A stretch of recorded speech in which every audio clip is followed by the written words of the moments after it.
Olá pessoal, tudo bem? Muito prazer, eu sou Eduardo Valadares, sou professor do curso Pré-ENEM. Vamos trabalhar nessas próximas aulas alguns conceitos ligados à redação e vamos treinar com todo o nosso foco e objetivo para a nossa grande prova de redação no final do ano. Tudo bem? Bom, nosso projeto de redação consiste em várias aulas bem distribuídas ao longo dos nossos projetos. E em virtude do nosso planejamento, nossa primeira aula visa estabelecer, logo de primeira, qual é o nosso tipo de texto a ser trabalhado na prova do Enem. Então vamos ao assunto da primeira aula do nosso projeto. O assunto é a dissertação, parte 1, estrutura básica do texto dissertativo. Vamos lá? Tipo de texto, a dissertação. Pois bem, pessoal, o Enem já existe, já é cobrado desde 1998.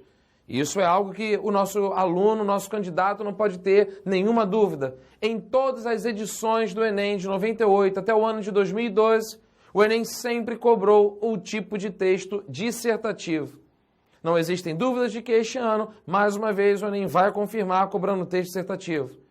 Por conta disso, vamos trabalhar quais seriam todas as características e regras de um texto dissertativo. Para começar, as características da dissertação, primeiro item importante e necessário que precisamos trabalhar com o aluno é que toda dissertação vai cobrar do candidato a análise de um tema. O que seria tema? Tema é uma proposta em que as bancas colocam uma certa uma visão que o aluno precisa se posicionar. Diante desse posicionamento, o aluno vai discorrer sobre aquele determinado assunto. Neste momento, é bem importante frisar para o nosso aluno que tema é uma coisa, assunto é outra. Quando você trabalha essa distinção, assunto visa estabelecer algo bastante genérico, bastante amplo, enquanto quando se trabalha com o conceito de tema, tema é aquela proposta específica.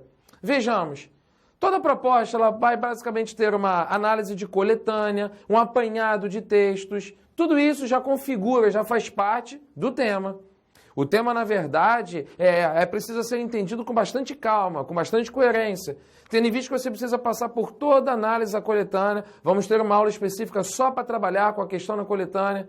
Você precisa trabalhar com todos os textos base, recolhendo de cada texto quais são as principais influências. Ano passado, o Enem deixou isso bem claro, colocando textos de base para que o aluno recolhesse de algumas informações e levantasse sua opinião, seu posicionamento diante desses textos base. Por conta disso, ao analisar um tema, ao analisar uma proposta, o candidato deve ter bastante calma. E diante dessa leitura da coletânea, que é o que nós vamos chamar de uma leitura bastante filtrada, uma filtragem, uma reciclada em todo o texto, em toda a coletânea, dali o aluno, então, ele tira todo o seu posicionamento. Tá claro aí, pessoal? Tema é uma proposta muito mais específica, enquanto o assunto é algo de uma cobrança muito mais genérica. Tranquilo? Próxima característica bastante importante dentro da dissertação é que todo texto dissertativo que se preza precisa analisar um ponto de vista, deixando claro que essa defesa de um ponto de vista ela precisa ser feita com uma certa coerência, uma certa lógica. Nada de um ponto de vista agressivo, radical, algo que gera, inclusive, uma leitura preconceituosa. Isto está bastante definido, bastante claro lá na proposta do Enem, que toda a redação, todo o texto dissertativo precisa ser feito respeitando os direitos humanos. Então, essa defesa de um ponto de vista é você se posicionar, é você se colocar diante do examinador, mostrando se você é a favor, se você é contra, se você sabe relativizar, ponderar uma determinada opinião, levando em consideração que você precisa, até o final do seu texto, mostrar até que ponto vai a sua opinião, se você é extremamente favorável àquilo, se você relativiza a sua opinião. A esse nome mais técnico de defesa de um ponto de vista, nós chamamos isso de tese. A tese numa dissertação ela precisa ser, principalmente no vestibular do Enem, ser colocada de uma forma bastante explícita. A tese vem logo de cara no início do texto, é o que chamamos de introdução, e ao final ela precisa ser ratificada, confirmada. Então lá em cima você lança logo de cara qual é o seu projeto, favorável, desfavorável, relativizar a sua opinião, ponderar o seu posicionamento e ao final você ratifica a sua opinião lançada lá em cima, obviamente que depois de todo o desenvolvimento, amarrando bem os seus argumentos. Fique tranquilo que depois, ao longo do nosso planejamento de aulas, nós vamos estabelecer direitinho como construir uma boa tese. Tranquilo? Defesa de um ponto de vista é você se lançar mão de um posicionamento e deixar bem claro, bem explícito qual a sua visão sobre aquele tema. Tranquilo? Próxima característica é que você precisa defender o seu posicionamento por meio de uma linguagem impessoal. O que seria, o nome já diz, linguagem impessoal, é quando você consegue mostrar o seu posicionamento sem você se colocar de uma forma um tanto quanto explícita, clara, muito parcial. Você consegue um poder de convencimento muito mais forte, muito maior, quando você simplesmente defende, mas não mostrando simplesmente que aquela opinião é a sua. Só você pensa daquela maneira. A linguagem impessoal ela tende a universalizar a sua opinião, deixando bem claro para o candidato que aquela opinião que você está mostrando, que você está defendendo, parece ser não só sua, mas uma maioria. Daí, então, você conseguiu um grande poder de convencimento àquilo que você pretende defender. Tá claro? Em geral, que estrutura gramatical usamos para mostrar uma linguagem impessoal? Terceira pessoa do singular com aquela partícula C. Sabe-se que o Brasil apresenta nos últimos tempos. Então, quando você constrói a estrutura sabe-se que, você está mostrando que ali a linguagem ela é bastante impessoalizada. Tranquilo? É diferente você mostrar eu penso, eu acho, eu sinto. Nada de você construir, colocar estruturas em primeira pessoa do singular. No máximo, construa, prefira estruturas na primeira pessoa do plural, mostrando um ar de coletivismo, mostrando um ar de que você pensa conforme a maioria. Inclusive, a primeira pessoa do plural ela é muito bem aceita. Uma ótima dica é que você coloque a primeira pessoa do plural ao final do texto, significando uma postura mais coletivizada, um senso maior de opinião, não só a sua opinião. Tudo bem, pessoal?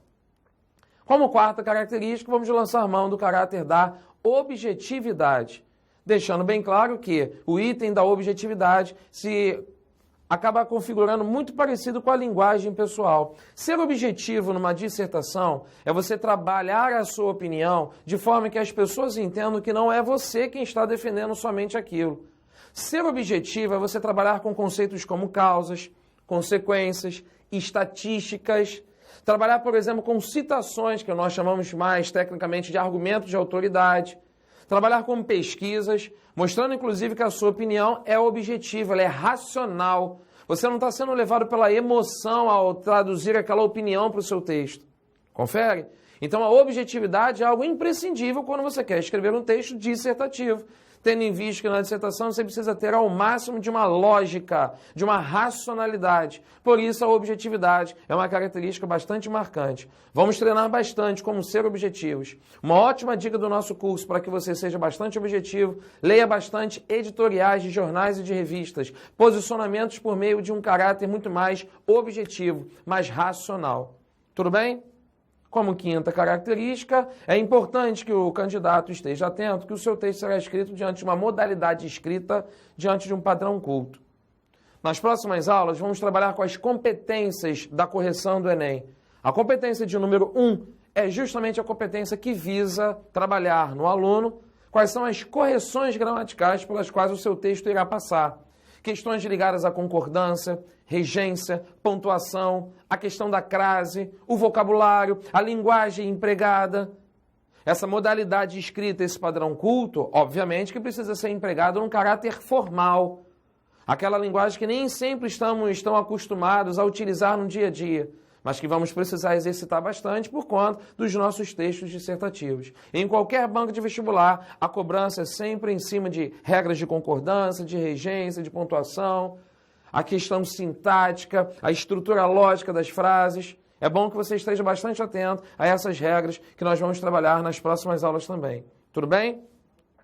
Como sexta característica, penúltima, mas não menos importante, a estrutura lógica. Pessoal, fiquem bastante atentos a essa estrutura lógica de um texto dissertativo. Como todo bom texto que se preza, você precisa ter início, meio e fim. Aos nomes de início, meio e fim, mais tecnicamente na dissertação, chamamos de introdução, desenvolvimento e conclusão. É bem importante que o Enem deixe claro que o seu texto não pode ter menos de 7 linhas.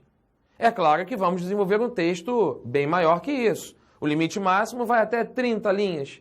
Vamos tentar coordenar essa delimitação do espaço do nosso texto de modo que consigamos preparar de 4 a 5 parágrafos, tendo cada unidade textual de parágrafo em torno de 5 a 6 linhas. 5, 6 linhas de introdução, mais 5, 6 linhas de um primeiro parágrafo de argumentação, mais 5, 6 linhas de um segundo, quem sabe de um terceiro, para que a sua argumentação fique mais forte, e mais 5, 6 linhas de conclusão.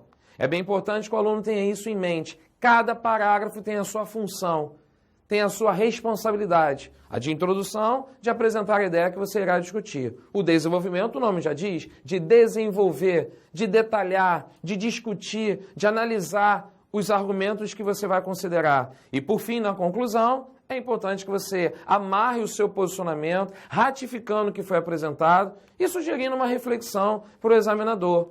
Lembrando que, dentro dessa estrutura lógica do Enem, essa conclusão ela precisa sempre apresentar uma proposta de intervenção. Fiquem tranquilos que, com mais calma, com mais detalhe, nas outras aulas, nós vamos detalhar muito bem o que seria a proposta de intervenção. Lembrando que, para a proposta de intervenção, 200 pontos são reservados. Tudo bem? E, por fim, como última característica de um texto dissertativo, as qualidades do texto dissertativo. É bem importante, aluno, que você se diferencie da maioria. Enquanto a maioria escreve diante de um senso comum, uma das qualidades que sempre orientamos para os nossos alunos é se posicionar de uma maneira um tanto quanto diferenciada. Aproveite aqueles posicionamentos mais comuns e tente fugir a essa obviedade. Tente escrever de uma forma um tanto quanto diferenciada. O procedimento que a gente ensina bastante é tente sempre relativizar. Tudo depende. Depende de que cultura você está falando, de que sociedade você está comentando, de que época você está analisando. Então, uma grande qualidade no seu texto dissertativo é o seu posicionamento, desde o instante em que você começa. Prefira se utilizar sempre de teses diferenciadas. Tudo bem? Uma outra qualidade muito importante que o seu texto dissertativo precisa apresentar é o caráter da coesão, os seus recursos gramaticais. Um texto bem escrito é aquele texto que ele começa muito bem apresentado lá na introdução, mas tem todo um fio textual. Até porque texto tem a ver com tecido. É todo um encadeamento de ideias. As ideias não podem estar desconexas. Senão você faz uma espécie de coxa de retalhos. Não, nós queremos um texto todo amarrado, todo lógico, todo sequenciado. A esse recurso nós damos o nome de coesão. Uma das qualidades do texto dissertativo é que você lute por um texto bastante coeso. Vale lembrar que a coesão é mais uma competência de correção da prova do Enem. E uma outra qualidade também bastante importante é a questão da coerência. Ser claro, ser lógico, fazer corretamente a passagem de um argumento para o outro, tentando mostrar a relação lógica que existe entre a primeira argumentação e a segunda. Existe um caráter ali de conflito, de oposição, ou é uma continuidade? Aquele segundo para o terceiro argumento já está se apresentando um certo clímax? Já está se chegando ao momento mais importante da argumentação? Pois bem, há várias qualidades a serem trabalhadas nos nossos textos dissertativos. Ao longo das nossas próximas aulas, vamos detalhar com muito mais calma, com muito mais profundidade, cada qualidade dessa. A coesão, a coerência, a questão da sequência lógica, como você se diferenciar nos seus posicionamentos. Tudo bem, pessoal? Vale lembrar, então, que a dissertação é o tipo de texto a ser cobrado na prova do Enem. Vamos trabalhar bastante as dissertações. Uma ótima e última dica é que você esteja sempre lendo redações de notas máximas, as redações que conseguiram tirar nota 1000 nos anos anteriores do exame do Enem. Tranquilo, pessoal? É isso. Por hoje ficamos por aqui. Até a nossa próxima aula. Um grande abraço. Tchau, tchau, pessoal.